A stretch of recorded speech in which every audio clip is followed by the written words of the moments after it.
हम पांच में तो उन्होंने मिथुन चक्रवर्ती के साथ काम किया। जय श्री वो माता थे जी। कमाल के सभा के डांसर।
जय श्री माता जी।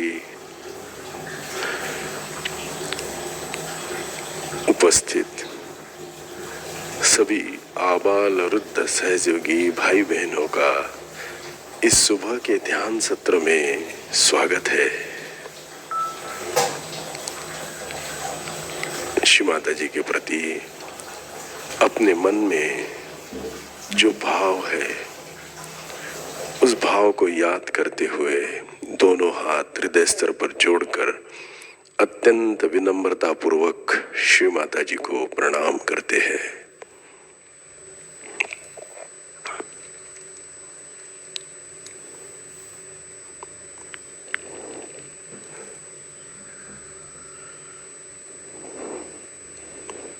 We welcome all the Sahajogis, brothers and sisters across the world.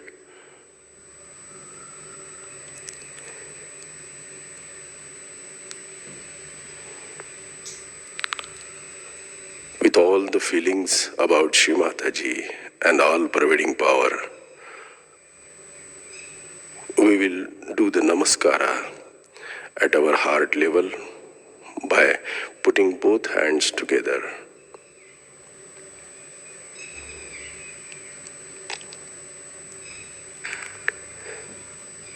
Collective बंधन।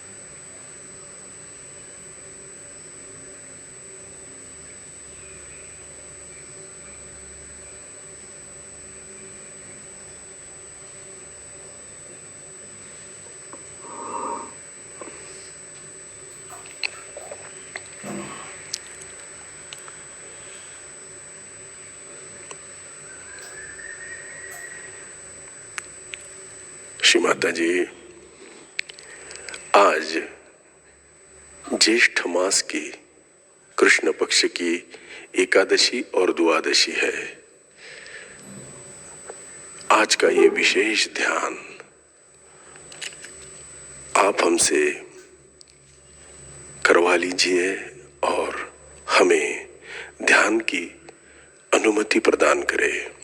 श्री माता जी, kindly grant us the permission to sit in this today's meditation of Shalivahan month Jyeshtha of 11th and 12th day.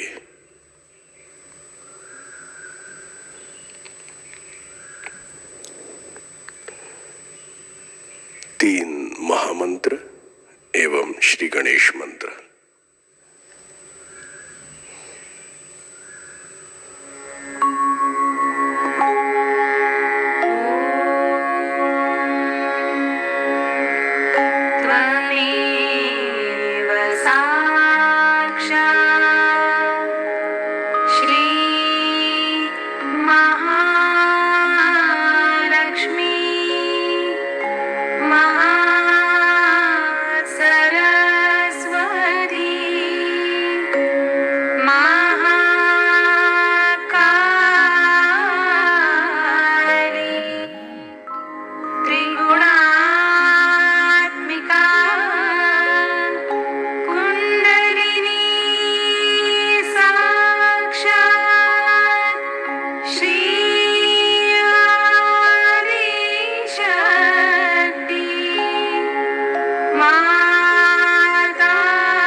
Both hands towards Shri Mataji in a relaxed position.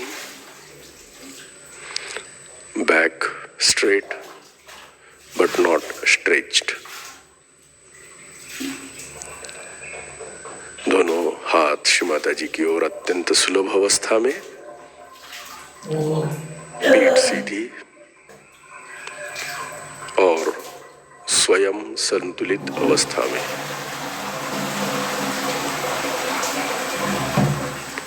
अपना दाहिना हाथ धरणी माता पर रखते हैं।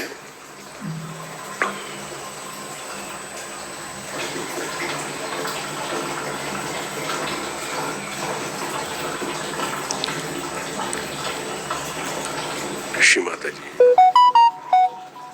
आपकी श्री गणेश एवं श्री महाकाली की शक्ति से हमारी इच्छा शक्ति यानी ईड़ा नाड़ी शुद्ध रहे।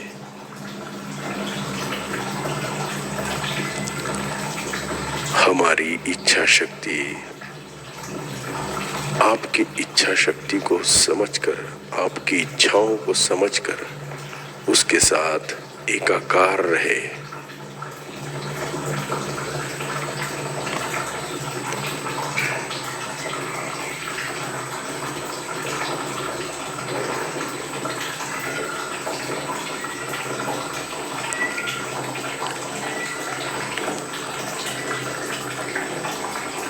श्री माता जी,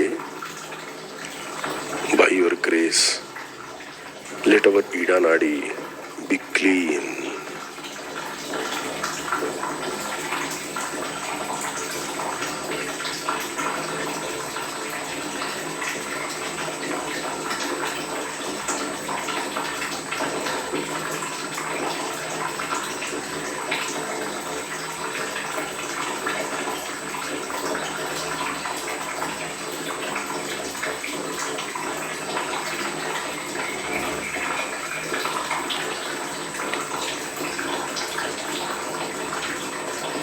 राइट हैंड गोदी में, लेफ्ट हैंड आकाश की ओर।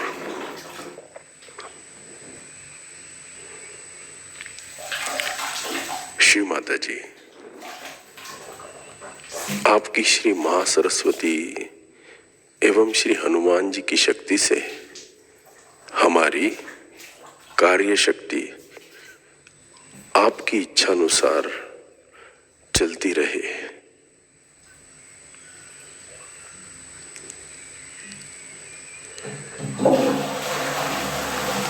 हमारा प्रत्येक कार्य हमारे उत्थान में आगे बढ़ाने वाला हो।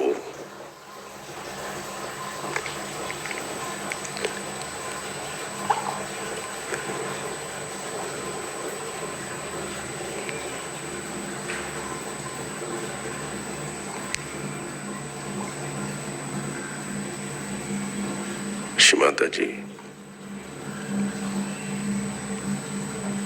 with the blessings of yours, let our Pingla Nadi be clean and in tune with your Ichha Shakti, so that all the activities that we do are for the benevolence of ourselves.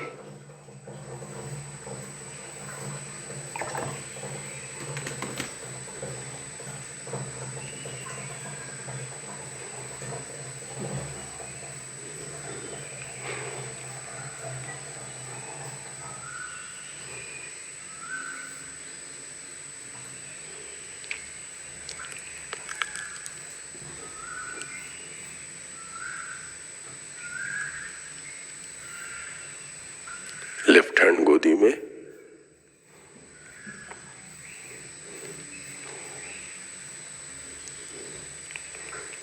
observe the vibrations on both palms.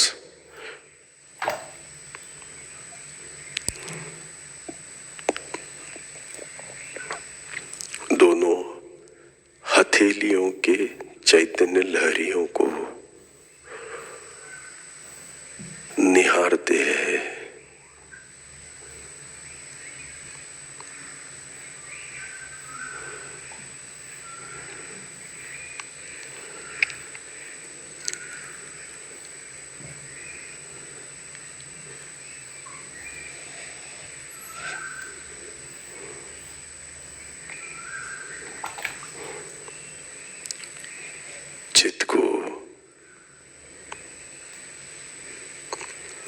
मूलाधार में स्थिर करते हैं।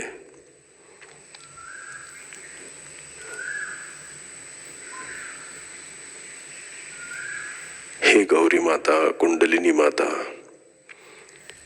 कृपा कर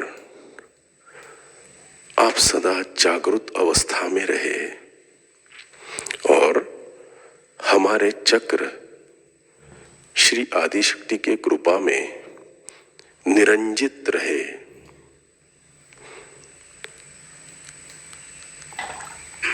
हमारी सत असत विवेक बुद्धि हमसे बात करके हमें क्या करना है क्या न करना है, ये जो आप बता रहे हैं, ये हमें समझ में आए।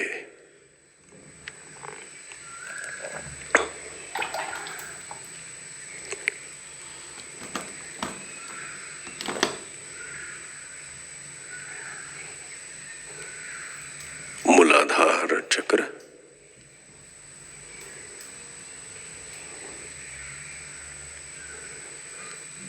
नाभि चक्र,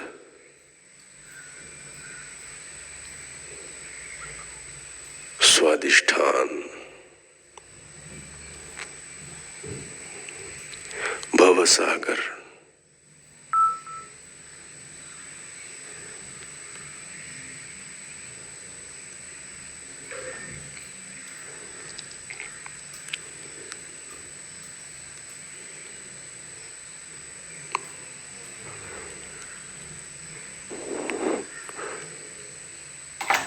श्री माता जी, हम स्वयं के गुरु हैं। हम स्वयं के गुरु हैं। ये आज हम पूर्ण विश्वास से कह सकते हैं।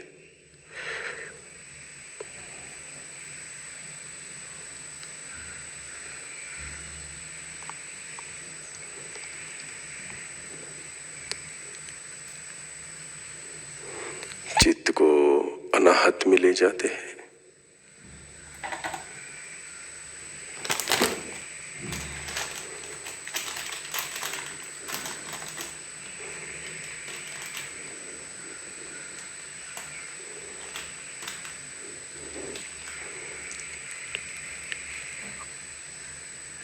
विशुद्धि,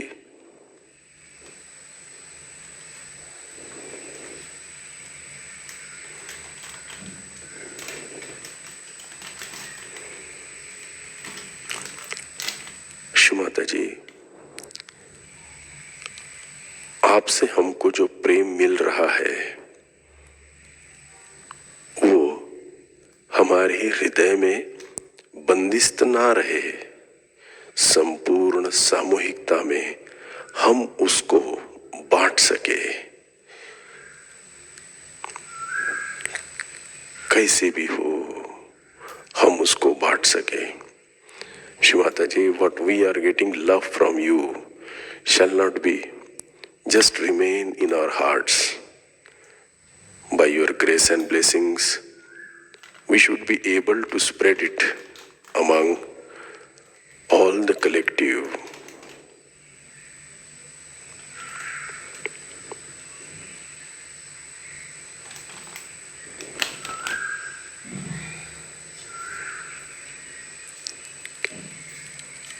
आज्ञा चक्र,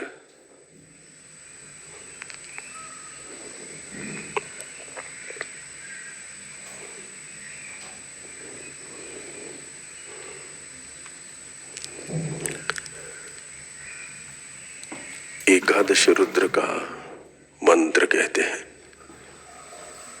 ओम त्वमेव साक्षात् श्री एकादश रुद्र साक्षात् श्री आदिशक्ति माता जी श्री निर्मला देव्यै नमो नमः।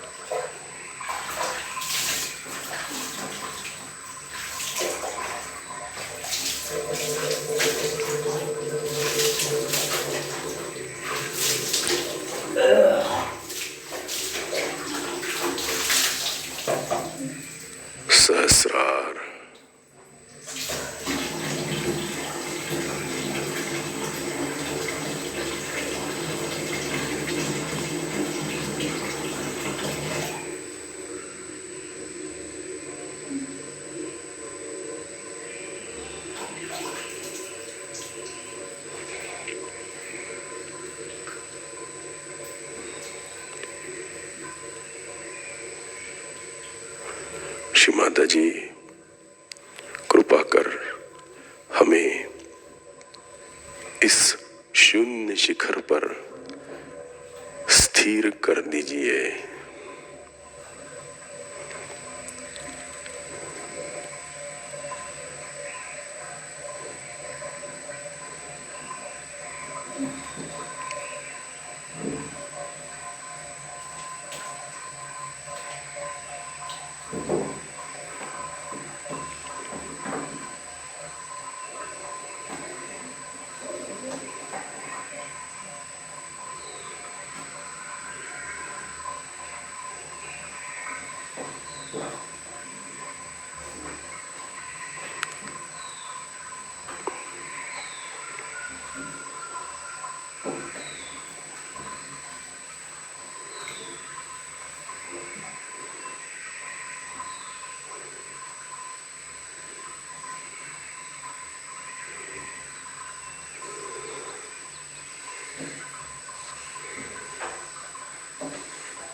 जय श्री माता जी। धीरे धीरे आंखें खोलते हैं, दोनों हाथ हृदय स्तर पर जोड़कर श्री माता जी को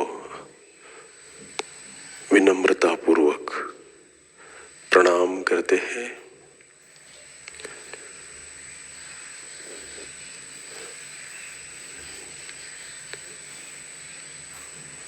Just do the namaskara with full humble. Now we'll listen to Shri Mata Ji's speech. आज की अमृतवाणी है मूलाधार से भवसागर का यात्रा के बारे में। ये श्री माता जी ने 10 जुलाई 1982 इंग्लैंड डर्बी में यह संदेश हमें दिया था। हम इसको सुनते हैं और अपने जीवन में प्रैक्टिकली इम्प्लीमेंट करने की पूरी कोशिश करते हैं।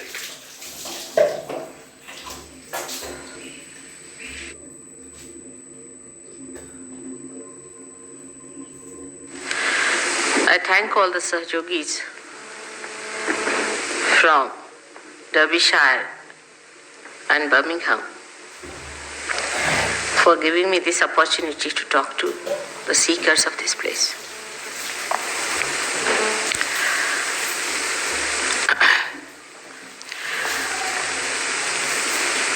We have seekers in the modern times is something very unique. We never had seekers before, at least not so many. There used to be people who would seek money, as there are many who are seeking these days, who would seek countries after countries, the power, There were many who were seeking these few pearls of bliss of God. Very few. The reason was the awareness, the collective awareness of human beings did not think themselves perhaps capable or perhaps needing some seeking. But today, it's such a beautiful combination that there are seekers of very high quality born on this earth. Those who are seeking are in masses. They are not one or two here and there sitting on top of a mountain cave or something and trying to meditate. But there are so many who are seeking, who feel dissatisfied with themselves, with whatever they have. They think there must be something beyond. Those who feel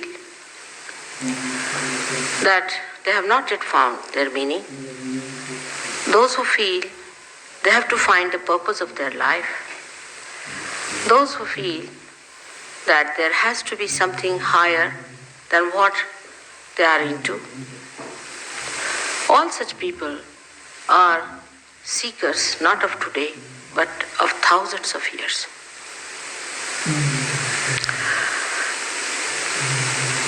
At the time of Christ, there were none, I should say, because even the ones Christ took as his disciples. अब left heart माँ का स्थान है.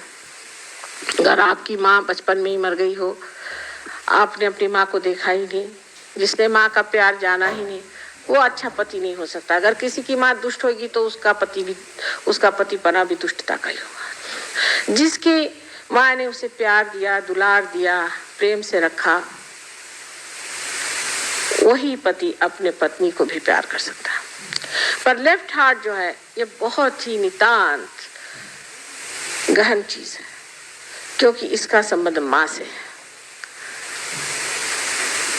जैसे आप जानते हैं कि भारतीय संस्कृति माँ पर आधारित है, मातृत्व भाव से भरी हुई ये संस्कृति है. गणेश जी भी सिवाय अपने माँ के किसी को भी नहीं मानती थी, क्योंकि माँ से ही बाप को जाना जा सकता है.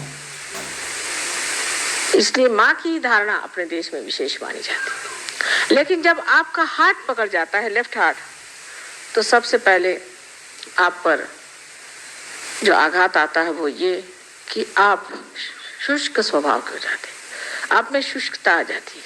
वो आर्द्रता नहीं जो देवी का वर्णन, सांद्र करुणा, जिसकी करुणा में आर्द्रता है, वो आर्द्रता आप में नहीं रह जाती. आप शुष्क इंसान हो जाते हैं. ऐसे कि अगर आपको जगाना भी हो तो एक लकड़ी से जगाए तो अच्छा, नहीं तो उठ के मारने को दौड़ेंगे, बात करने को जाए तो खाने को दौड़ेंगे. एक शुष्क व्यक्ति आप हो जाते हैं. और इस शुष्कता को भरने के लिए आपको अपना माँ का स्मरण करना चाहिए कि जिसने आपको कितना प्यार दिया और कितने दुलार से आपको बड़ा किया.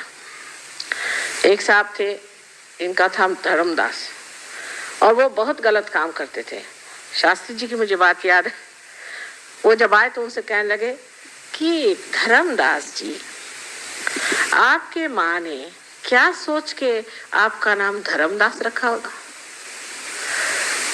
हम लोगों के नाम ऐसे हैं, करुणा सागर, और हाथ में लठ लिए करुणा सागर जी खड़े हुए, जो है उसको तड़ाता मार रहे हैं. तो इस तरह के विपर्यास जो जीवन में हम देखते हैं, इसका कारण ये है कि मातृत्व के प्रति आदर नहीं.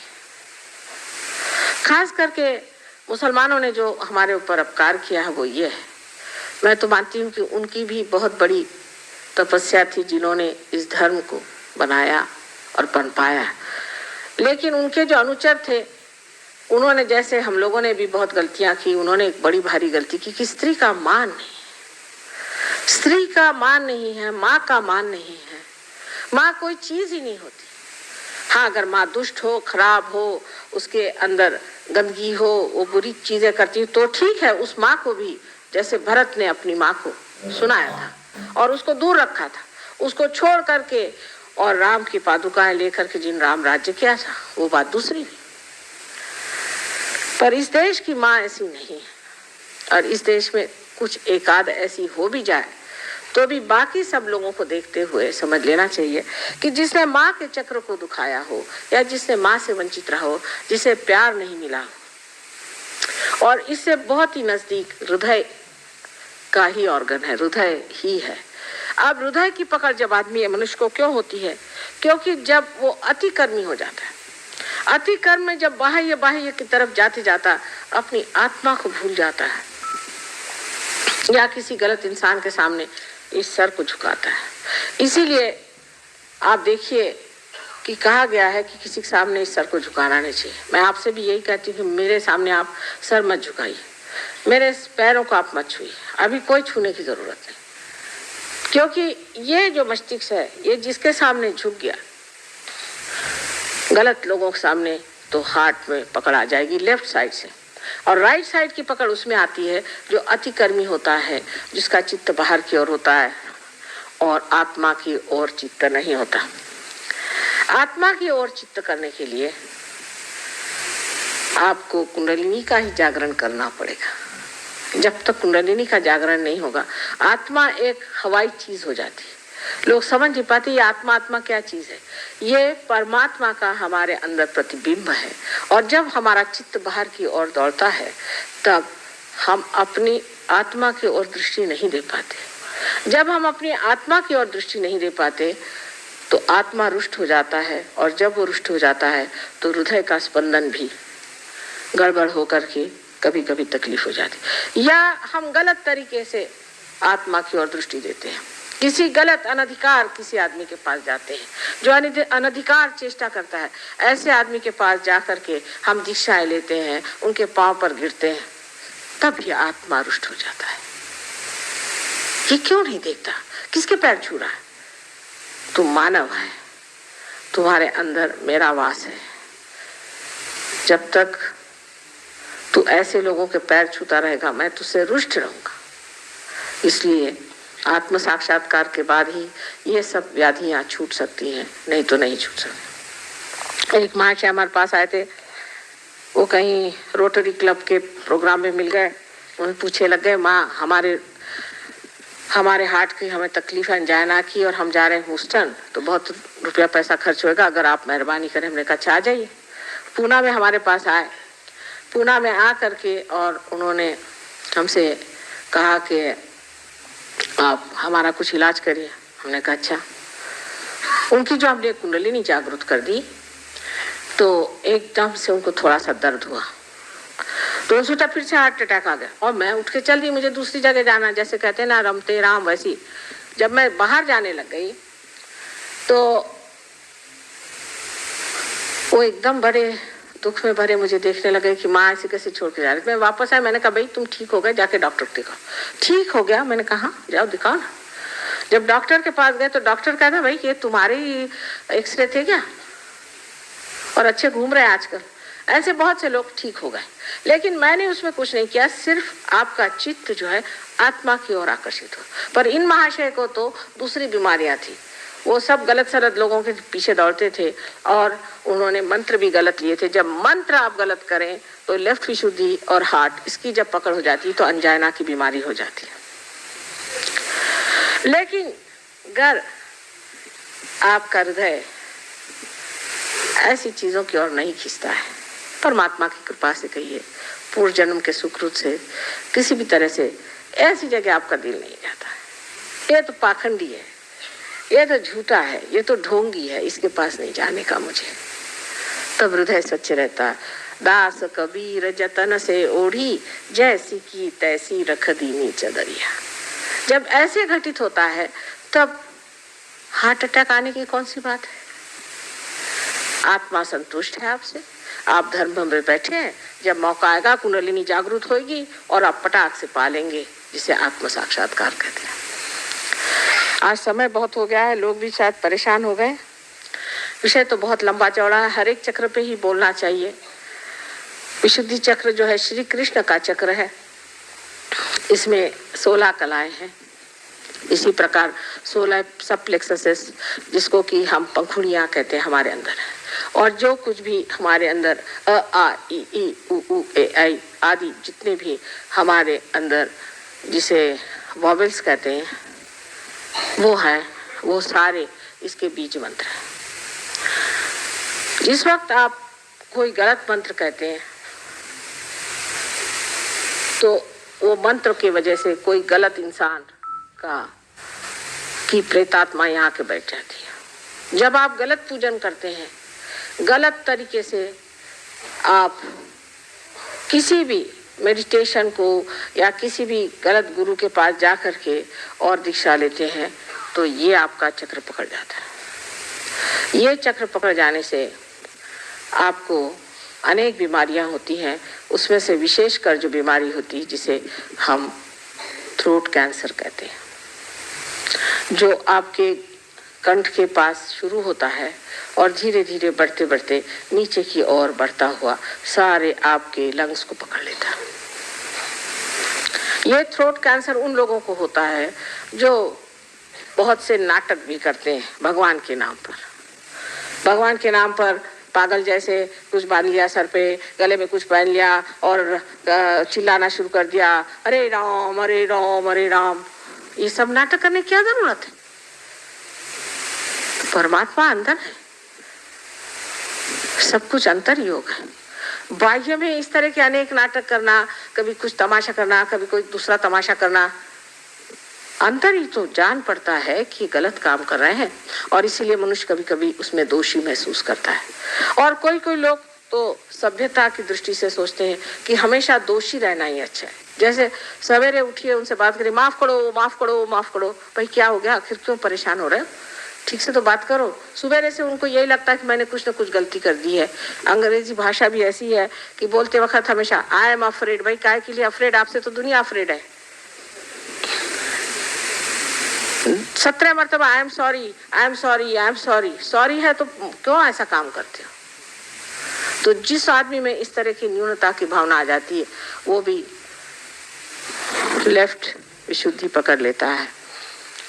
सहयोग में लेफ्ट विशुद्धि जब साफ होती है तो आश्चर्य होता है लोगों को कि माँ सब तरह के स्पॉन्डिलाइटिस, सब तरह की परेशानियां पता नहीं कहाँ भाग गई। और ये विष्णु माया का स्थान है, ये विष्णु माया का स्थान है जो कृष्ण की बहन है। जिनके बहन और भाई का विचार नहीं होता, जो दूसरी औरतों के तरफ गंदी निगाहों से देखते हैं, उनका भी ये चक्र पकड़ जाता है। जिनमें वो पवित्रता की भावना नहीं होती है, उनका भी ये चक्र पकड़ जाता है। क्योंकि अंदर से वो जानते हैं कि गलत काम कर रहे हैं, तो वो जो गलत काम कर रहे हैं वो भावना अंदर बनती जाती है।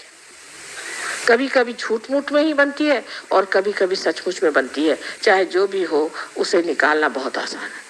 सबसे तो बुरी बात यह है कि सुबह से शाम तक बताया जाएगा तू बड़ा पतित है और मेरे लिए आप अगर 500 रुपया ला दीजिए तो मैं तुम्हारे पाप मोचन कर दूंगा। माने आपका पैसा मोचन होते ही आपका पाप मोचन भी हो जाएगा। और फिर रात दिन यही खोपड़ी में डाला जाता है कि तुम पापी हो, तुम पापी हो। तो मनुष्य सोचने लगता है कि वाकई मैं पापी हूँ। इसमें मैं देखती हूँ कि कैथोलिक धर्म के जितने भी लोग आते हैं उनकी लेफ्ट विशुद्धि हमेशा पकड़ी रहती, क्योंकि उनको तो जाके कन्फेशन करना पड़ता है कि मैंने पाप किया। अब किया भी नहीं होगा तो भी करना ही पड़ता है, क्योंकि जिस दिन चर्च में जाओ कहना ही पड़ता है। इस तरह की अजीब अजीब परंपराओं से भी मनुष्य इसको पाता है। गलत मंत्र कहने से हो जाता है, अनेक चीज़ों से लेफ्ट विशुद्धि पकड़ी जाती है। और कहना चाहिए कि आज भी सबकी वही ज़्यादा पकड़ी हुई है। सिगरेट पीने से, तंबाकू खाने से सबसे लेफ्ट विशुद्धि पकड़ी जाती है। अब राइट विशुद्धि तो ऐसे लोगों की पकड़ती है कि जो बहुत जोर जोर से डांट के बोलते हैं, चिल्लाते हैं और बिगड़ते हैं, और जिनका गुस्सा बड़ा तेज होता है, और जो प्रेम से बात करना जानते ही नहीं, और जो बहुत ज़्यादा भाषण देते हैं झूठ मूठ के, जिनको कुछ ज्ञान नहीं, जिन्होंने आत्मा को पाया नहीं, तो भी लेक्चर झाड़ते हैं, उनकी भी राइट विशुद्धि पकड़ती है। और राइट विशुद्धि जो है विट्ठल का स्थान है, श्री विट्ठल का स्थान है। इसको विट्ठल के मंत्र से ठीक किया जा सकता है। इससे लोगों को अनेक तरह की बीमारियां हो जाती हैं जिसका गले से संबंध है। बीच में श्री कृष्ण का स्थान है। जिस वक्त कुंडलिनी श्री कृष्ण के स्थान पर स्थिर होती है तब मनुष्य साक्षी होकर के उस योगेश्वर की लीला देखता है। ये सारा संसार लीलामय है। इसमें इतनी हड़बड़ाहट की, इतनी घबराहट की, इतनी परेशानी की कौन सी बात है? ये तो सब नाटक हो रहा है, सब नाटक देखते रहो। इस नाटक को देखना ही मात्र बन जाता है। जब आप देखते हैं कि नाटक है, थोड़ी देर तो घबराते हैं, उसके बाद जब स्थिर हो जाते हैं, आप स्थापित हो जाते हैं, तब आप जानते हैं कि ये नाटक है। और इस नाटक को जान लेना आपके लिए बड़ा ही सुखदायी होता है, क्योंकि फिर जो स्थित प्रज्ञ की भाषा है जो श्री कृष्ण ने बताई है वो सिद्ध हो जाती है। कहना नहीं पड़ता कि अब आप परेशान नहीं हो, ऐसा आदमी परेशान ही नहीं होता। हमें यही आश्चर्य होता है कि लोग सब क्यों परेशान हो रहे हैं। परेशान होने से तो कोई बात होने नहीं वाली, तो क्यों परेशान हो, बेकार में क्यों बर्बाद करें अपनी एनर्जी। लेकिन वो कहने से नहीं होता, जिसको आदत है वो परेशान होगा ही। और हमें तो कोई लोग कहते हैं क्योंकि आप परेशान नहीं होते इसलिए हम आपके लिए परेशान होते हैं। तो मैंने कहा ठीक है, अगर आपको परेशान होना तो होते रहिए, ऐसी कोई परेशानी की तो बात नहीं।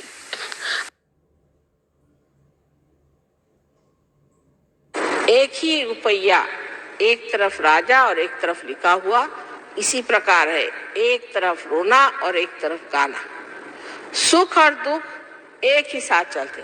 आज कोई आदमी सुख पे चढ़ा तो दुख में उतरेगा, फिर सुख पे चढ़ा फिर दुख में उतरेगा। आशा निराशा के इस झगड़े में ही मनुष्य झमेले में पड़ा रहता है।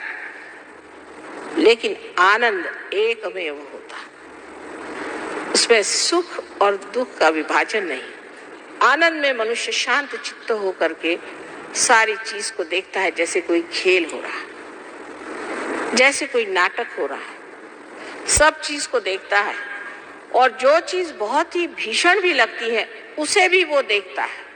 और कारण कि वो देख सकता है साक्षी भाव से, वो उसे ठीक भी कर सकता है, उसका इंतजाम भी कर सकता है।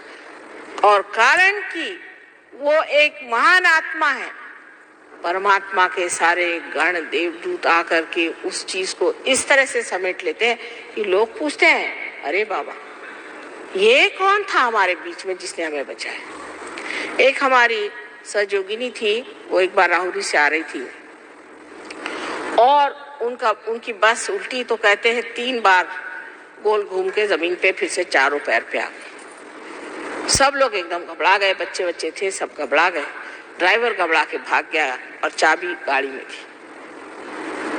तो सब बिल्कुल जब देखा कि किसी को कोई चोट नहीं आए, कोई क्षति नहीं आए, सब हैरान।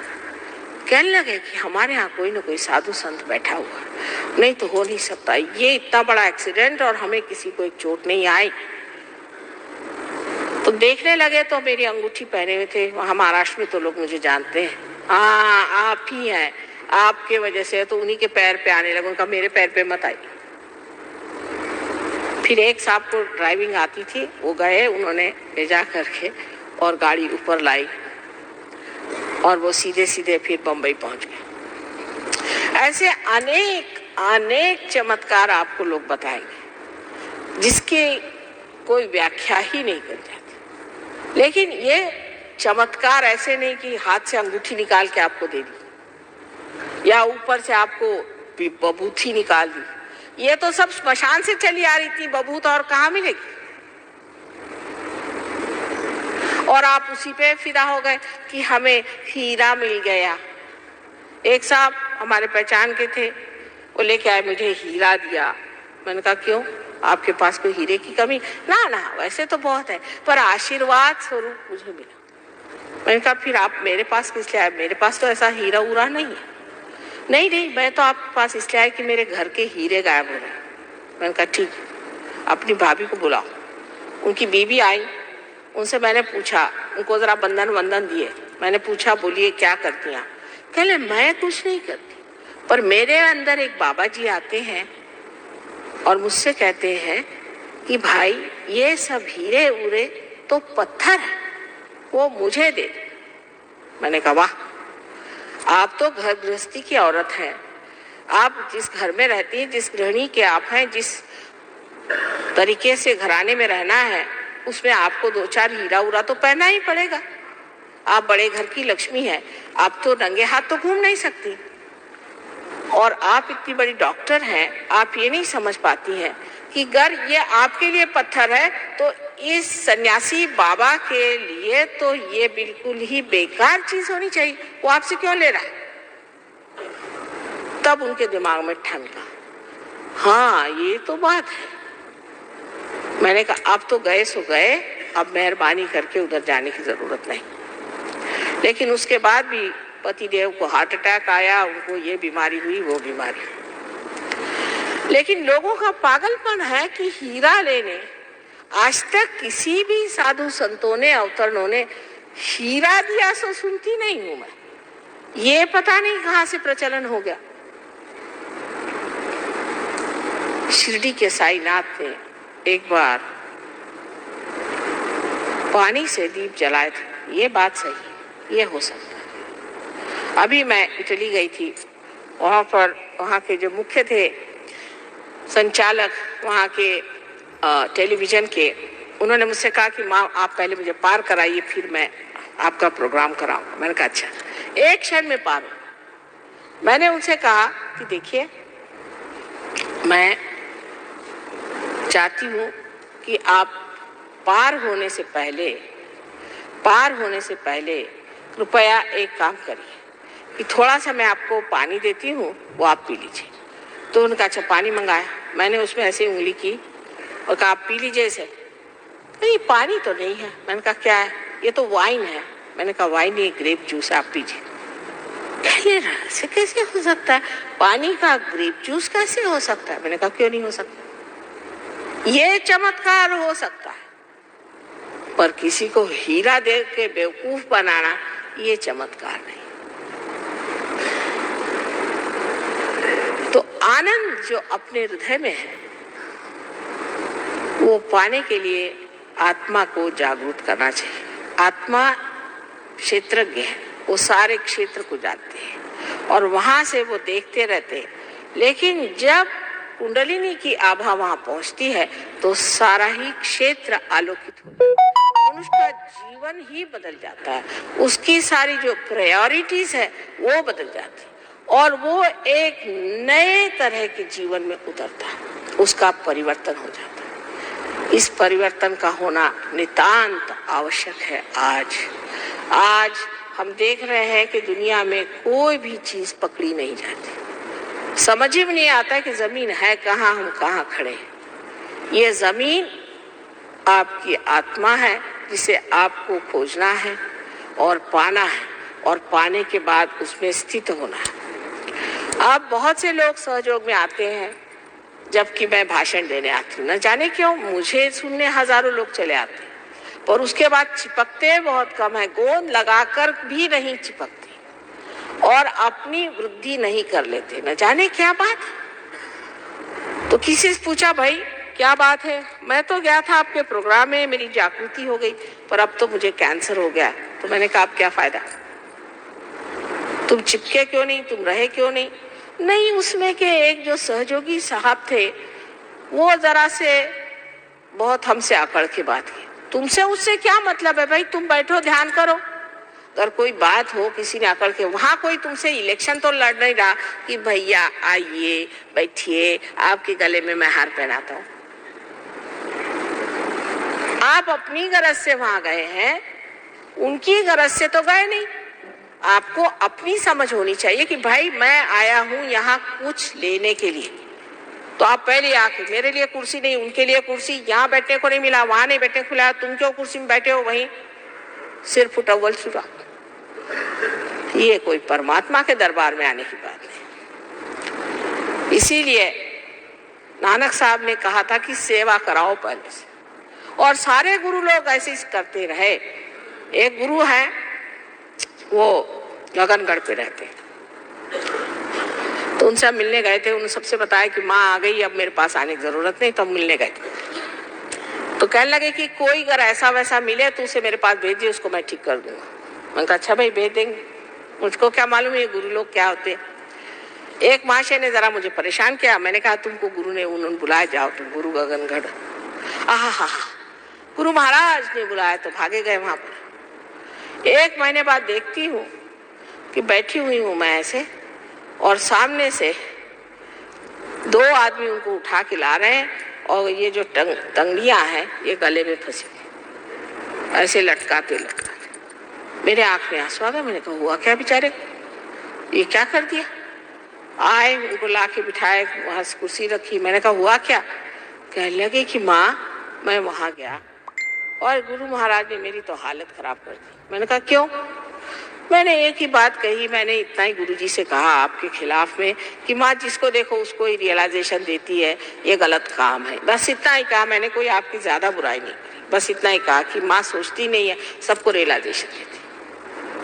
तो रात में उनके वो शेर पे चलते हैं, उनके शेर आए, उन्होंने मुझे नीचे ढकेल दिया। मैं 18 फुट जाके नीचे गिर गया। वहां गिरा, मेरी सारी टांगे टूट गई। 3 दिन मुझे वहीं सड़ाया और ऊपर से थोड़ी सी रोटियां ऐसे बांध करके किसी इससे छोड़ देते थे, कहा मर वहीं, तू मर वहीं, तू वहीं मर।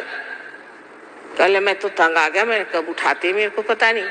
फिर 2-4 आदमियों को भेजकर मुझे उठाया और नहला धुला के कहा अब अपनी माँ के पास जा, लेकिन ये दोनों तंगड़ियां अपने गर्दन में डाल के लटकाते हुए वहां जाना, वही तेरे को ठीक करेगी, मैं नहीं करने वाला। दूसरे एक महाशय जी को भेजा तो वो आए 15 दिन में एकदम से लकड़ी होके। मैंने कहा हुआ क्या भाई।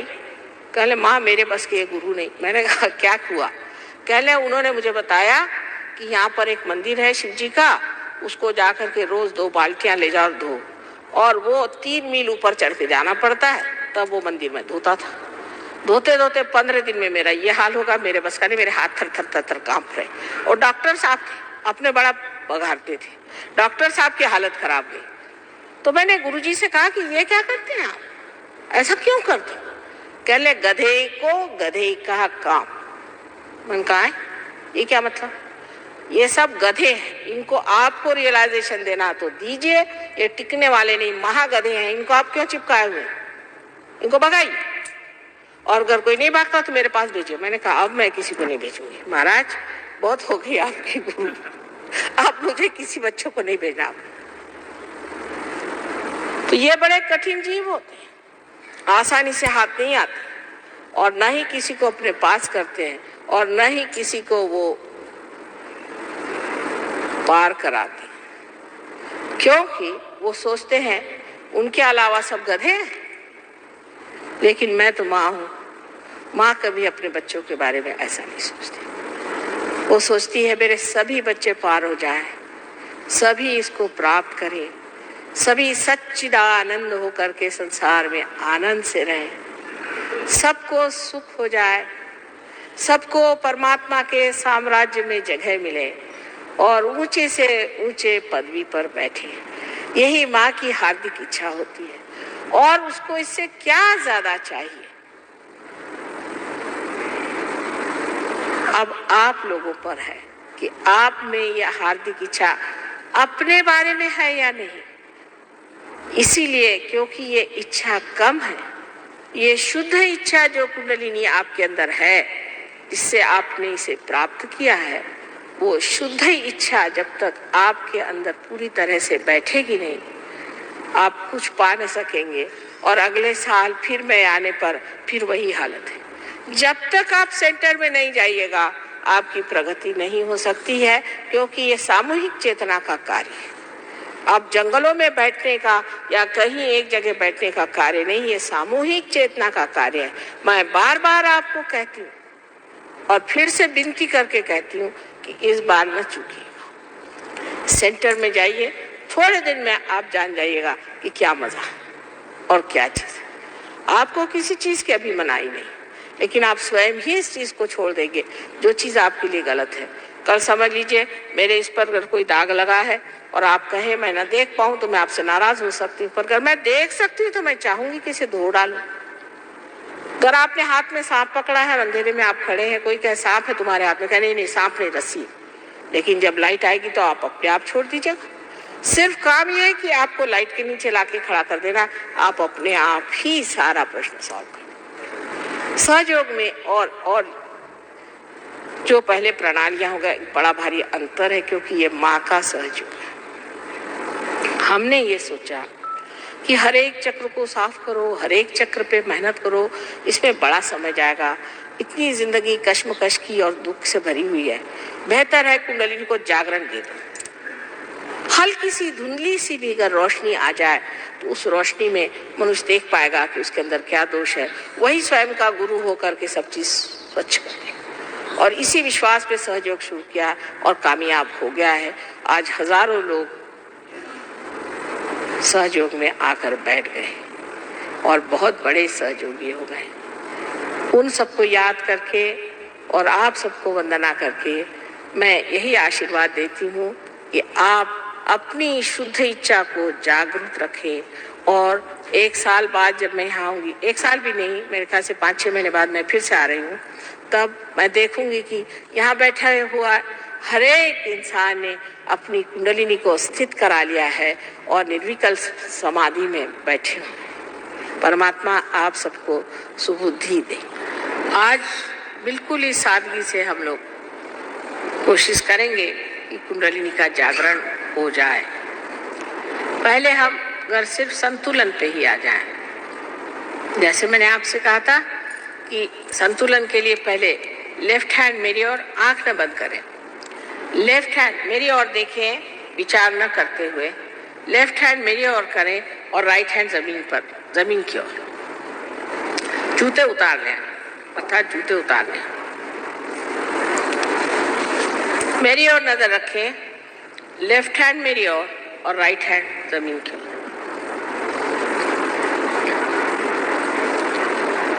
विचार न करें, मेरी ओर देखते हुए विचार न करें, निर्विचार है, आप रह सकते हैं।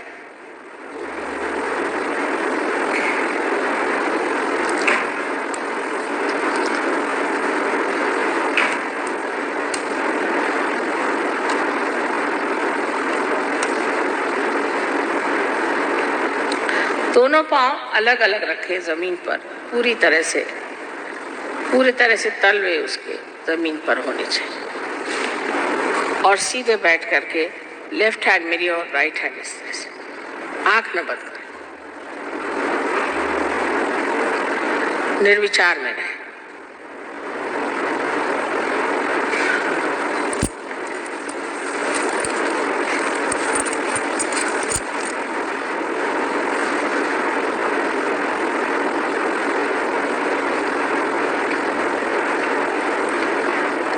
अब राइट हैंड मेरे ओर करें और लेफ्ट हैंड आकाश की ओर।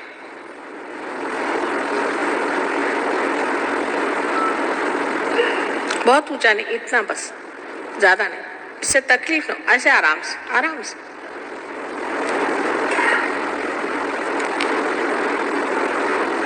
मेरी ओर निर्विचार होकर देखें, आकाश की ओर।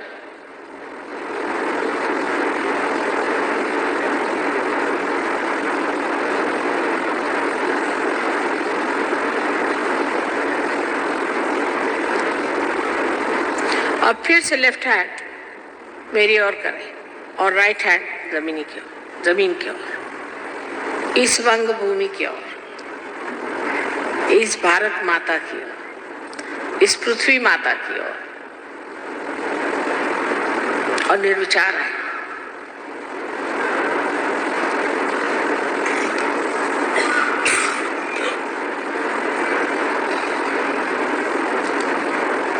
फिर से आप राइट हैंड मेरे ओर और लेफ्ट हैंड ऊपर।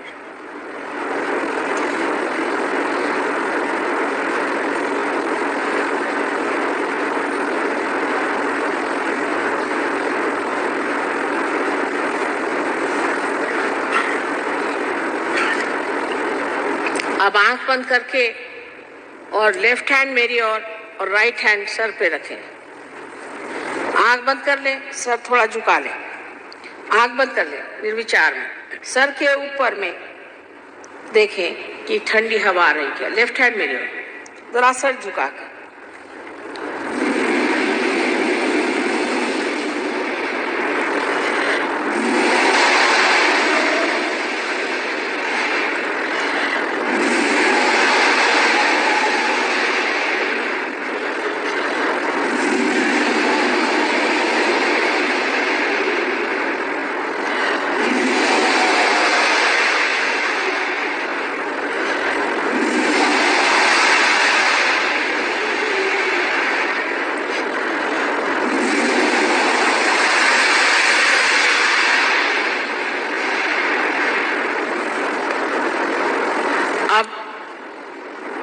आप अपना राइट हैंड मेरे और लेफ्ट हैंड सर पे रख के सर झुका के नम्रता पूर्वक देखें। ज्वालाएं उठती है वो शांत है। आपने कभी सुना नहीं होगा कि इस तरह की शांत भी ज्वालाएं होती है। एकदम शांत ज्वालाएं हैं, सप्तरंग की होती है और एकदम शांत ज्वालाएं हैं और सहस्त्रार में आपको दिखाई देती है ये कितनी शांत है। ये सारा कार्य श्री गणेश ने किया हुआ। तो एक प्रकार वो आपका भी गुस्सा कम कर सकते हैं, आपकी भी नाराजगी दूर कर सकते हैं। और जब हम नाराज हो जाते हैं तो उसमें हम बहक जाते हैं और हमें याद ही नहीं रहता कि हमें क्या करना चाहिए क्या नहीं करना चाहिए। उसमें हम किसी को मार सकते हैं, पीट सकते हैं, किसी को खून कर सकते हैं, कुछ भी कर सकते हैं। उस वक्त जो कंट्रोल होता है वो श्री गणेश से होता है और श्री गणेश जो है आपके गुस्से को ठंडा कर देते हैं। अब देखिए कि ईसा मसीह भी उसी तरह के हैं कि उन्होंने ये बताया कि सबको क्षमा कर दो। जिसने तुम्हें तकलीफ दी उसके प्रति तुम गुस्सा करते हो, पर अगर तुम सबको क्षमा करना एक बार सीख लो कि सबको क्षमा कर दी। जिन्होंने उनको इतना अपमान करके, इतना सता करके और सूली पे चढ़ाया, उनके लिए भी उन्होंने परमात्मा से, अपने पिता से कहा कि हे पिता इनको क्षमा कर दो, क्योंकि ये जानते नहीं हैं कि ये क्या करें। ऐसे जब ईसा मसीह ने कहा तो आप सोचिए जिस साल लोगों ने उनको क्रूस पे चढ़ाया, इतना परेशान कर दिया, उनके लिए भी उन्होंने इतनी क्षमा की वृत्ति ली। सो ये उनका एक चरित्र है, एक स्वभाव है। और दूसरा भी ईसा मसीह का चरित्र ऐसा है कि जब लोग उनके मंदिर के सामने बैठ करके और चीज़ें बेच रहे थे, जैसे अपने यहाँ भी है, मंदिरों में लोग जाते हैं तो वहाँ चीज़ें बेचते हैं और वही चीज़ चढ़ाते हैं। जैसे एक नारियल को चढ़ाया फिर लाकर उसको बेचते हैं, मैंने उसका बिजनेस बना लेते हैं। तब उन्होंने हाथ में एक खंडर लेके सबको मारा और कहा कि तुम ये बिजनेस नहीं कर सकते, तुम्हें अगर करना है तो ठीक है, जो कुछ भी है वो स्वच्छ तरीके से होना चाहिए। ये नहीं कि जो आप भगवान को चढ़ा रहे हैं उसको लाकर फिर बेच रहे हैं, जो हार भगवान को चढ़ा रहे हैं उनको लाकर फिर बेच रहे हैं। इस तरह की चीज़ उन्होंने कहा बिल्कुल ही गलत बात है। और इतना उन्हें क्रोध आया कि उन्होंने हाथ में हंटर लिया और उसको सबको तड़ातड़ मारना शुरू कर दिया। ये दूसरी साइड है। ऐसे ही श्री गणेश की भी एक दूसरी साइड है। दूसरी साइड गणेश की ये है कि जिस वक्त कोई भी राक्षस या दुष्ट आपको परेशान करेगा या तंग करेगा तो वो गणपति है, माने गणों के वो राजा है। तो वो उन राक्षसों को और दुष्टों को नष्ट करते हैं, उनको एकदम उनका सर्वनाश कर देते हैं। आपको कुछ कहने की ज़रूरत ही नहीं है, आपको कुछ बताने की ज़रूरत नहीं, वो खुद ही आपके साथ लगे हुए हैं गण लोग, और वो ऐसे लोगों को ठीक ही कर देते हैं जो आप लोगों को तंग करें। सहयोग में आप लोग जान लीजिए कि आप पूरी तरह से सुरक्षित हैं और आपको कोई भी नहीं दुख दे सकता। हाँ, अगर आप सहयोग में हैं तो आपके गण जो हैं वो चारों तरफ घूम रहे हैं और वो यहाँ भी पधारे हैं और वो हर समय आपके ऊपर अपनी सुरक्षितता का उन्होंने पूरी तरह से आपके ऊपर अपना आच्छादन डाल दिया, पूरी तरह से आपको ढक लिया।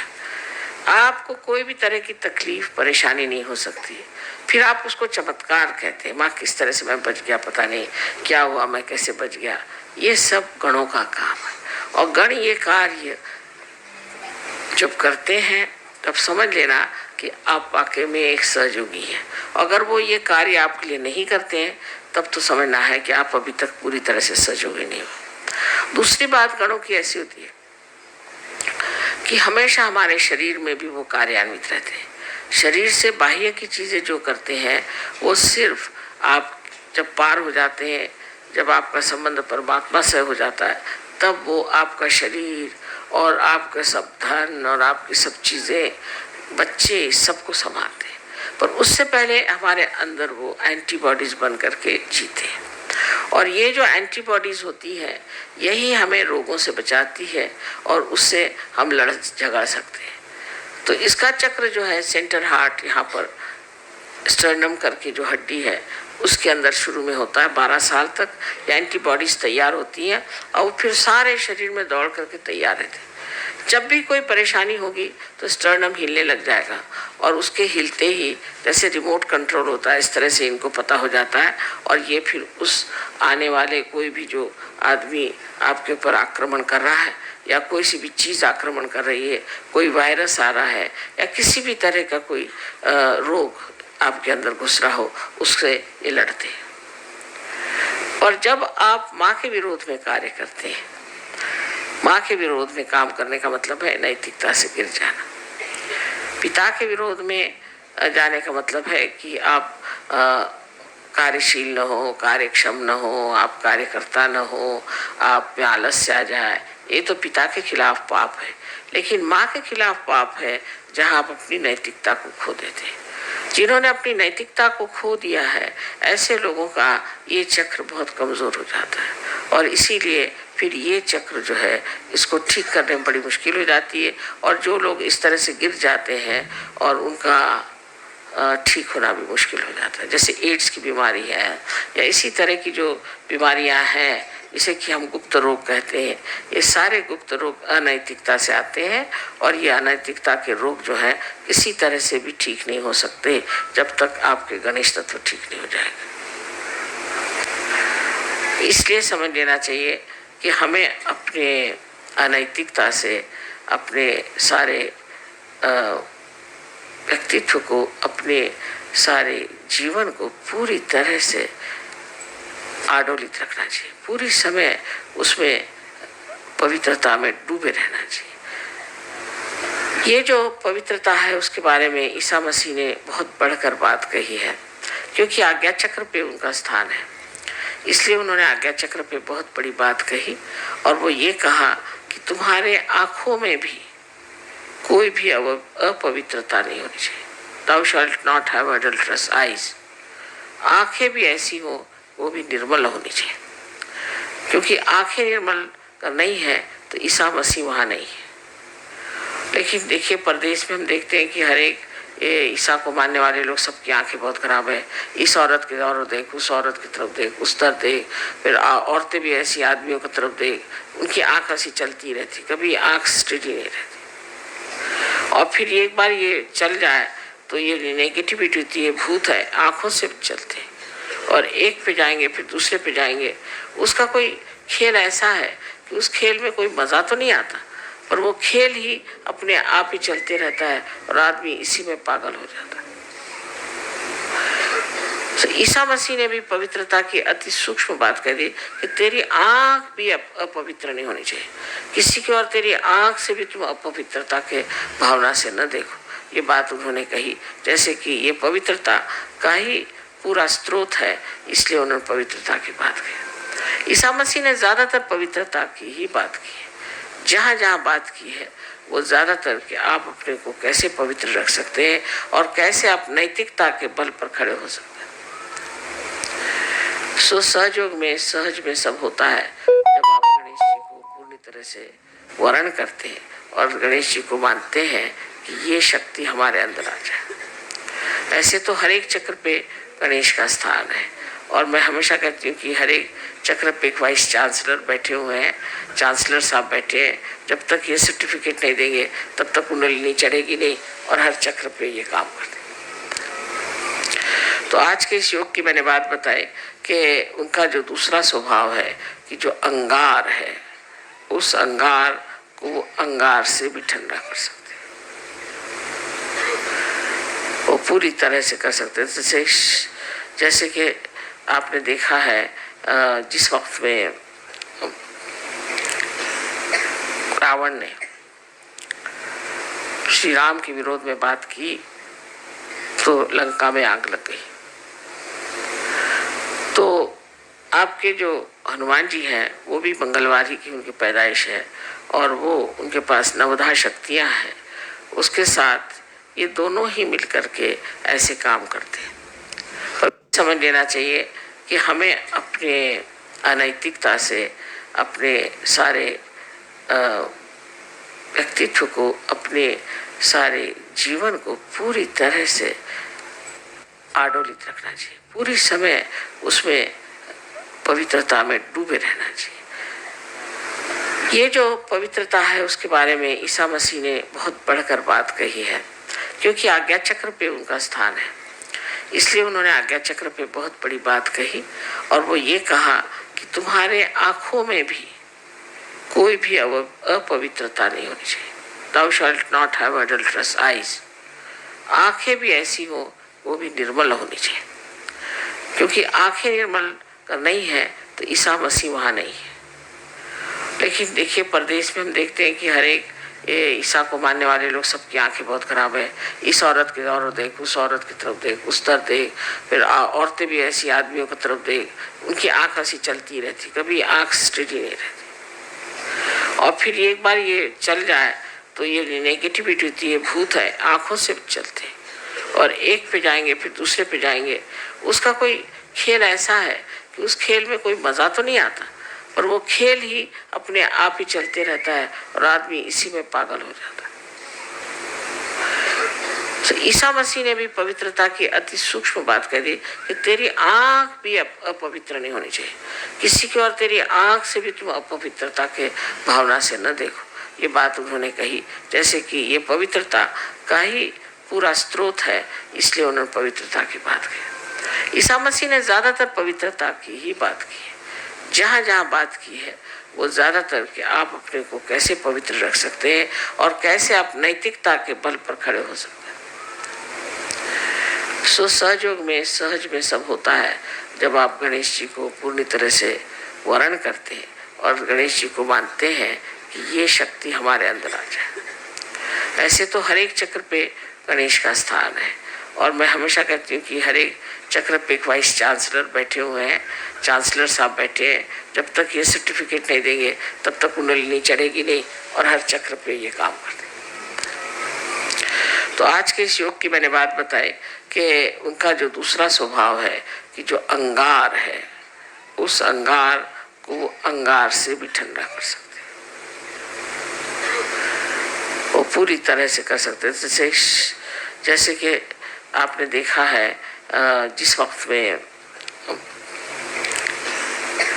रावण ने श्री राम के विरोध में बात की तो लंका में आग लग गई। तो आपके जो हनुमान जी हैं वो भी मंगलवार ही की उनकी पैदाइश है, और वो उनके पास नवधा शक्तियां हैं। उसके साथ ये दोनों ही मिलकर के ऐसे काम करते हैं। और विशेषकर मनुष्य के अंदर का क्रोध हो तो उस क्रोध को कैसे शांत करना चाहिए ये श्री गणेश जानते हैं, और वो फिर इस तरह से उस पर युक्तियाँ करते हैं, उस पर ऐसे ट्रिक्स करते हैं कि वो आदमी एकदम हताश होकर के और फिर मान जाता है कि मैंने जो किया वो गलत किया, मुझे ऐसा नहीं करना चाहिए। तो जो गर्म तबीयत के लोग होते हैं उनको भी ये ठीक कर सकते हैं। और इसीलिए इस दिन जब मंगलवार किसी पे अगर मंगली हो तो उसको कहते हैं कि तुम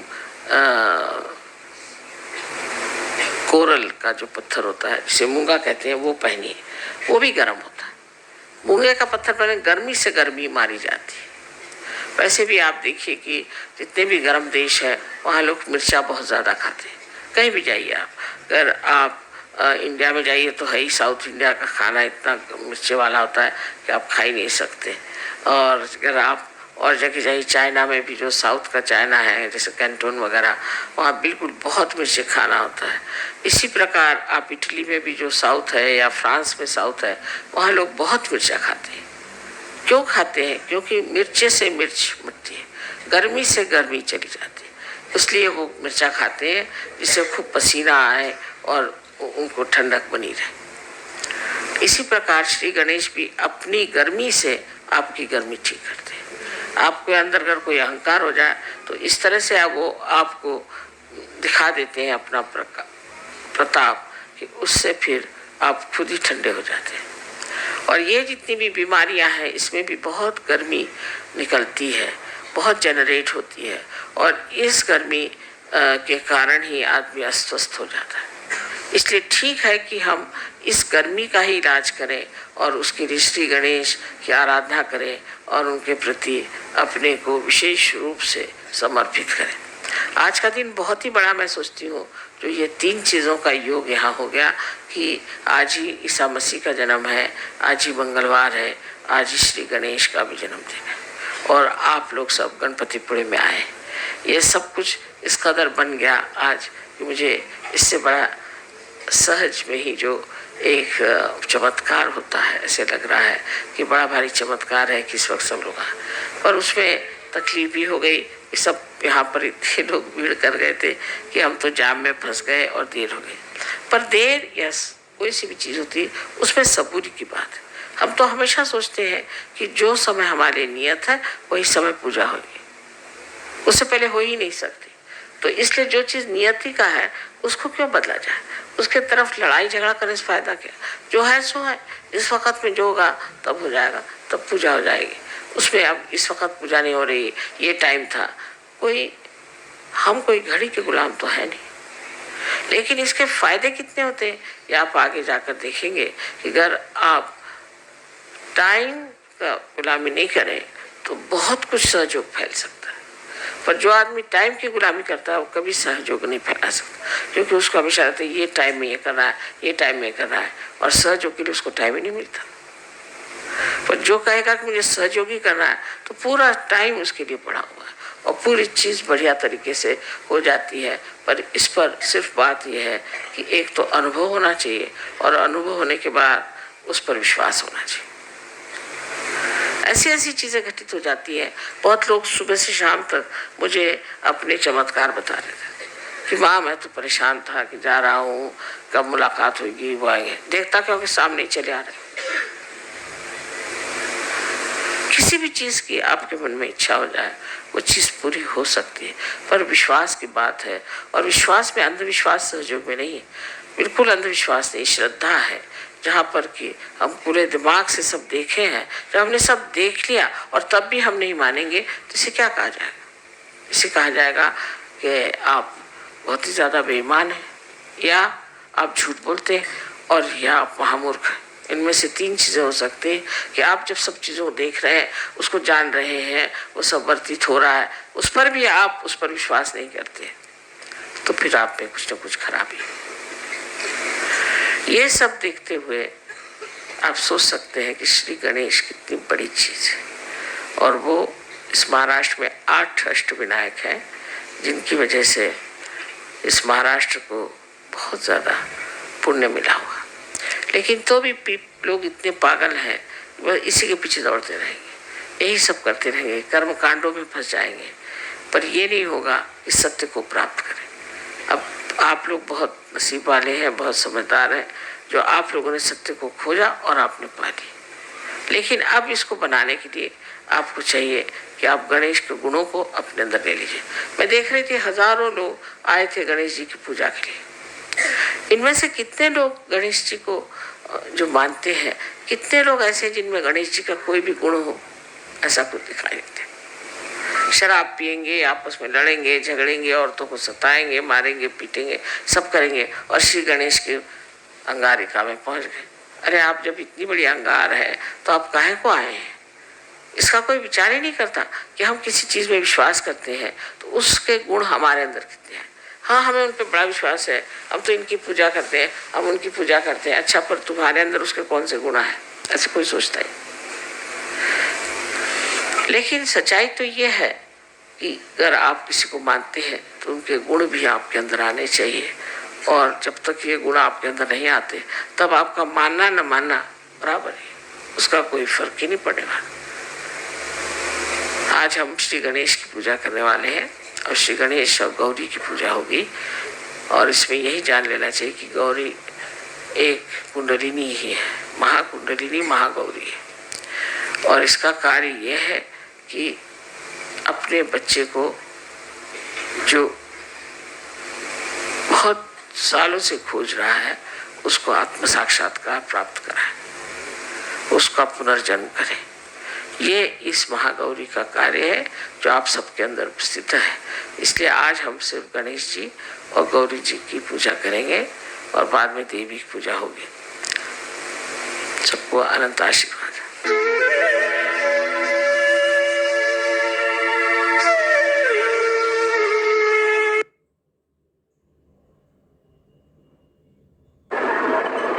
कि जो आपका चित्त हमारी ओर है, उसे अगर हम कहें कि आप अंदर की ओर ले जाए तो आप नहीं ले जा सकते। कि परमात्मा की और आत्मा की उपलब्धि अगर एक दो लोगों को ही हो, सिलेक्टेड लोगों को, और सरसामान्य इससे अगर अछूते रह जाए तो इसका कोई अर्थ ही नहीं निकलता। परमात्मा का भी कोई अर्थ नहीं लगने वाला, ना इस संसार का कोई अर्थ निकलने वाला है, इस क्रिएशन का भी कोई अर्थ नहीं निकलने वाला। ये उपलब्धि सर्वसामान्य की होनी ही चाहिए। अगर ये सर्वसामान्य की न हो और बहुत ही सिलेक्टेड लोगों की हुई तो वही हाल होगा जो सबका हुआ। जो ऐसे रहे उनको कभी किसी ने माना नहीं, और मानने से भी क्या होता है ये बताइए मुझे। समझ लीजिए कोई गड़बड़ है, राजा है तो राजा है अपने घर में, हमसे क्या, हमको तो कुछ मिला नहीं। हमको भी तो कुछ मिलना चाहिए, तब तो उसका मतलब होता है।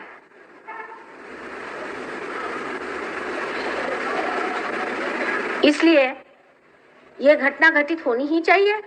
इतना ही नहीं, ये सर्वसामान्य में अधिक लोगों में होना चाहिए, काफी लोगों में होना चाहिए। साइंस का भी मैंने बताया ऐसी तरीका होता है कि कोई आप एक बिजली का आपको पता लग गया, जिसको पता लगा होगा वो अगर सर्वसामान्य के लिए नहीं उपयोग में आएगी तो उस बिजली का क्या मतलब।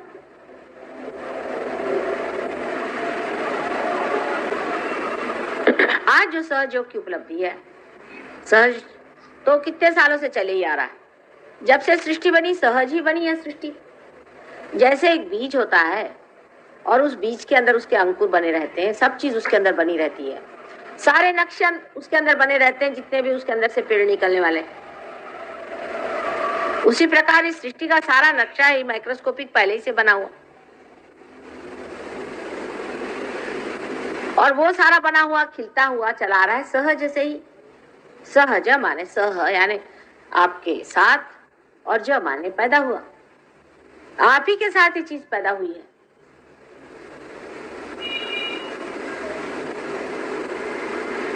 और जिस प्रकार पेड़ में एक दो फूल पहले लगते हैं, लेकिन जब वृक्ष बड़ा हो जाता है, बाहर आती है, तब अनेक फूल लग के उसके अनेक फल हो जाते हैं। उसी प्रकार जो आज ये सहयोग हमारे हाथ में नए आयाम में, डायमेंशन में खड़ा हुआ है, वो सर्वसामान्य के लिए है, असामान्य के लिए नहीं। इसलिए पहले तो अपने दिमाग से बात निकाल देना चाहिए कि हमें कैसे होगा भाई, हम तो इसके योग्य हैं भी या नहीं है। ये घटना हमारे अंदर घटित हो ही नहीं सकती। ऐसे दिमाग में बातचीत लेकर के पहले से आए हो तो उसे अपने जूते के साथ बाहर रख दीजिए। ये तो होना है ही, ये घटना होनी ही है, चाहे आज नहीं होगी कल जरूर होगी, और हमें करना ही है। और आप इसके पात्र भी हैं। अब सब पात्र ढूंढते कहां तक घुमा फिरा जाए। माने अगर एकदम सबसे बढ़िया चीज हो और उसमें ही काम कर दिया तो कौन सी कमाल कर दिया। सो ये कभी नहीं सोचना कि ये चीज हमें होगी ही नहीं। पहली बात तो ये, इस मामले में कोई भी नर्वसनेस हो तो उसे पहले निकाल दीजिए, क्योंकि हम तो मेहनत करेंगे और ये चीज होगी। अब दूसरी बात यह है कि शंका होती है कि माँ ये कौन होती है करने वाली। और हमने तो सुना था कि कुंडलिनी की जागृति तो बड़ी ही कठिन चीज है, वो तो सर के बल खड़े हुई है, हजारों वर्षों बाद हो जाती है। सब लोग यही कहते, पता नहीं क्या क्या चीजें लिख पा रही है, लेकिन ये बात हमारे साथ नहीं। हो सकता है कि हम बड़े माहिर हैं, इसके कारीगर हैं, जानते हैं काम, इसलिए हमें तो कोई, कभी हमने आज तक देखा ही नहीं कि किसी पर किसी ने कहा है कि माँ हमें पार करो, किया नहीं। हर तरह के होते हैं प्रॉब्लम्स, बड़े परम्यूटेशंस, कॉम्बिनेशंस हैं, इसके प्रॉब्लम्स भी हैं। क्योंकि इंसान ने अपने को काफी गलत रास्तों में डाल रखा है।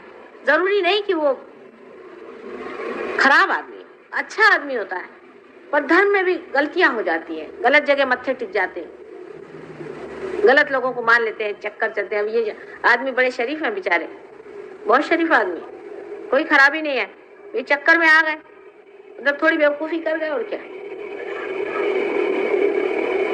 और क्योंकि शैतान की जो शक्तियां इतनी ज्यादा कार्यान्वित है कलयुग में, उसके चक्कर से मुश्किल से बचते हैं, बच्चे हैं ना।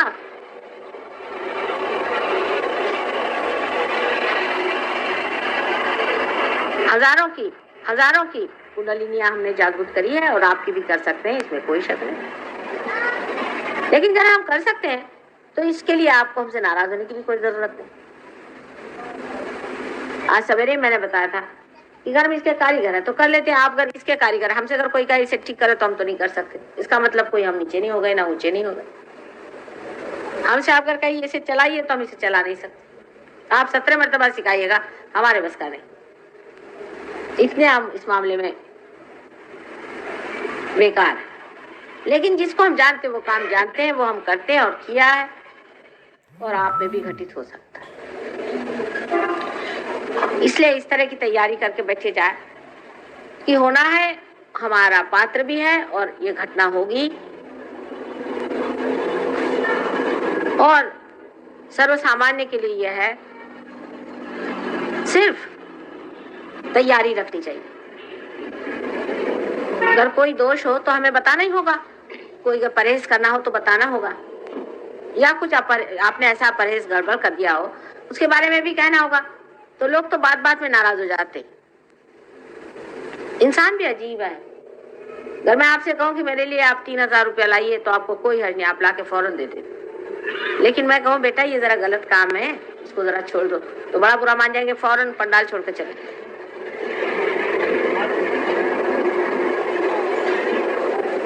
तो हम तो माँ हैं, थोड़ा बहुत बताना भी पड़ेगा, उसका बुरा नहीं मानना, पहली बात। दूसरी बात यह है कि इसमें जमना होता है। आज आप आए हैं बहुत से लोग, कुछ लोग सवेरे आए थे, वो फिर से आए। सहयोग में जमना होता है, क्योंकि जैसे एक पौधा होता है और उसकी जीवंत क्रिया होती है, उसे जमाना पड़ता है।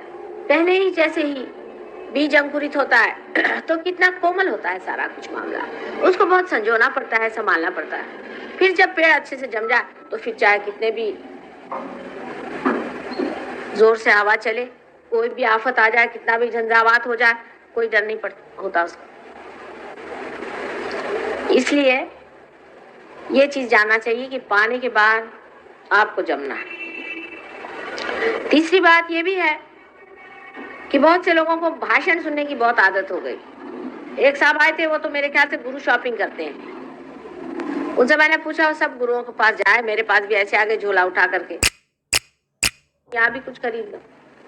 सो यहाँ मामला और है, यहाँ कोई आप शॉपिंग नहीं कर सकते। भाषण से मैं नहीं संतोष पाती हूँ, भाषण ठीक है, उसमें भी आपकी कुंडलिनी मैं नचा रही हूँ और उठा रही हूँ, और पार जब तक आप नहीं होंगे तब तक मुझे संतोष नहीं होने वाला। और आप भी क्यों इस झमेले में फंसे हुए हैं, क्यों नहीं पार हो जाते? आखिर तो वही पाने का है, उसी को जानने का है।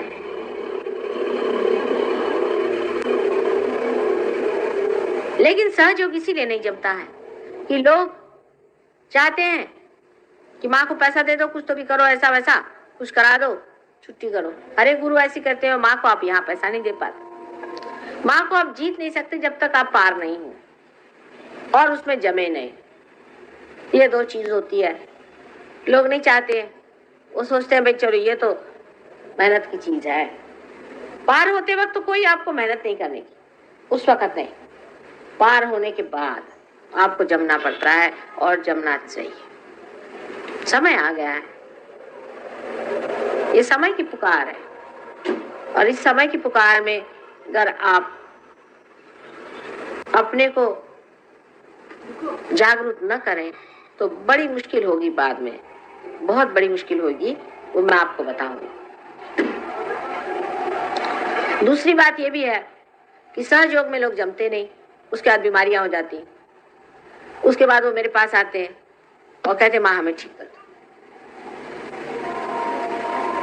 सहयोग में आने के बाद लोगों ने डॉक्टरों के दरवाजे बंद कर दिए, उनके घर नहीं जाते आप।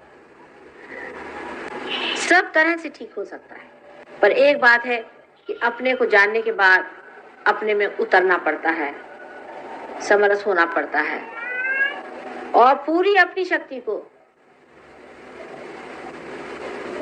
इस्तेमाल करना होता है। ऐसे वैसे लोगों के लिए सहयोग नहीं है। जो कोई होएगा माई का लाल, वही माई से पाएगा। ये मैं पहले आपसे बता दूं, आप बुरा नहीं मानना। तुकाराम ने कहा है, ये रया गबाळ्याचे काम नोहे। कोई कोई पट्टी के वही सहयोग में उतर सकते हैं। अब थोड़ा सा आपको मैं कुंडलिनी के बारे में बताती हूँ, जो कि मैं कौन सा लेक्चर लावलं होतं तुम्ही? कोणचं कालचं? नाही, आता हे पूर्वीचं 2 वर्षापूर्वीचं. काल तो फार झालं सगळं.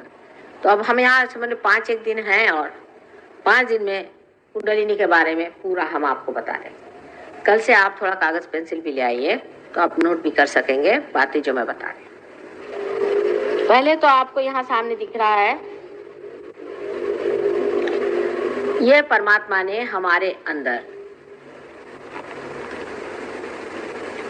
पूरी तरह से यंत्र बनाया हुआ है। अब यंत्र जैसे हम संसार की चीजों को देखते हैं, उस तरह का ये मरा हुआ यंत्र नहीं है, जीवंत यंत्र है। और जिसे सुरति कहते हैं, वही कुंडलिनी है। आखिर हम जो मानव स्वरूप हैं, वो किसी न किसी चीज के बूते पे चल रहे हैं ना। इस आंख को देखिए तो कितनी कमाल की चीज है। सारे शरीर का चलन वलन कितना एफिशिएंट और कितना सुंदर है। सारी सृष्टि की रचना कितनी खूबी से की हुई है। ये सारी चीजें कोई न कोई ऐसी शक्तियां हैं जो गुप्त है। वो गुप्त इसलिए है कि हमारा जो ग्रोस अटेंशन है, हमारा जो जड़ चित्त है, वो उसे नहीं जान पाता। उसके लिए सूक्ष्मता आनी पड़ती है। ये सूक्ष्मता पाना ही सहयोग का लक्ष्य है। इस सटलनेस में उतरना ही सहयोग का लक्ष्य है, जिसे कहते हैं कि आपा को पहचानना, आत्मा को पहचानना। जैसे मैंने आज सवेरे बताया आपसे कि आत्मा को पहचाने बगैर आपका भ्रम टूट ही नहीं सकता और आप परमात्मा को जान ही नहीं सकते। जो कुछ भी आप उसके बाद में जानते हैं, वो ज्ञान मात्र है, बोध नहीं है। बोध आत्मा को जानने के बाद होता है। इसलिए आत्मा को पहले जाना जाएगा, उसके बाद सारी बातें समझ में आ जाएंगी। अब ये जो कुंडलिनी है, ये पूरा जो यंत्र है, इसको मैं समझाती हूँ और फिर कुंडलिनी भी बताती हूँ कहाँ है। पहले तो जो उठा तो जरा उठा,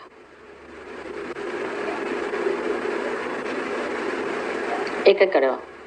ये जो लेफ्ट हैंड साइड में आप देखिए कि सर के राइट हैंड साइड से जो शक्ति हमारे अंदर गुजर के नीचे में उतरती है, लेफ्ट हैंड साइड में, ये शक्ति से हमारा अस्तित्व है, एग्जिस्टेंस है। यह सूक्ष्म शक्ति है, यह हमें दिखाई नहीं देती। यह हमारे सर से निकल के और हमारे रीढ़ की हड्डी में गुजर के और नीचे तक आती है। ये आंखों से ऐसे दिखाई नहीं देती, लेकिन जब रियलाइजेशन होता है तब आपको एक एक शक्ति मैं दिखा सकूंगी। इस शक्ति का वहन करने वाली नाड़ी को हम लोग ईड़ा नाड़ी या चंद्र नाड़ी इस प्रकार करते हैं।